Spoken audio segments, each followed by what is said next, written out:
Elle a marqué la littérature, le théâtre et la télévision française grâce à la finesse de sa plume, remarquable notamment dans le feuilleton La Demoiselle d'Avignon. Frédérique Hébrard est morte, rejoignant son cher mari Louis Yvel, disparu au mois de février dernier. Une grande dame de la culture française vient de partir.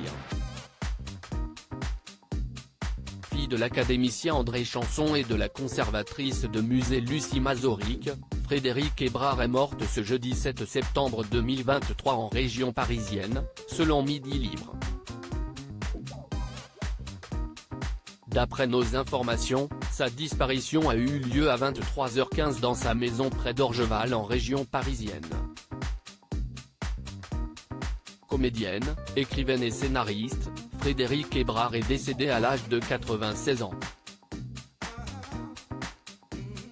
Elle était la veuve du comédien Louis Yvel, qui a disparu il y a quelques mois. On l'avait vu dévasté lors de ses obsèques en février dernier.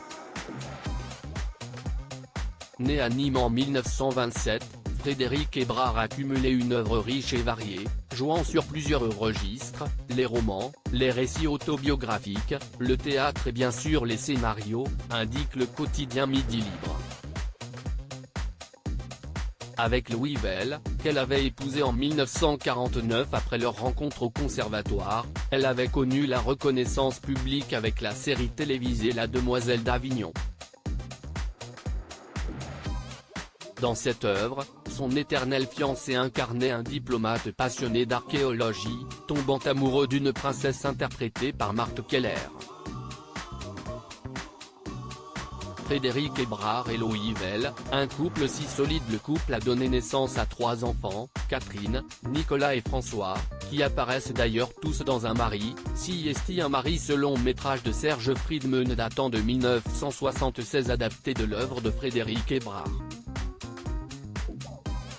En 1990, Louis Yvel, sa femme et leur fils François ont fait des éclats sur la deuxième chaîne, à l'époque Antenne 2. Ils ont collaboré pour l'adaptation du Mari de l'ambassadeur, roman de Frédérique Hébrard dont elle signe le scénario avec son fils. Le comédien jouait lui le premier rôle de ce feuilleton télévisé, nommé Aux 7 d'or, qui raconte l'histoire d'amour entre une grande avocate et Pierre-Baptiste Lambert, brillant chercheur à l'Institut Pasteur. Très unis et complices, Frédérique Hébrard et Louis Yvel avaient participé à l'émission Vivement Dimanche en 2014 face à l'incontournable Michel Drucker.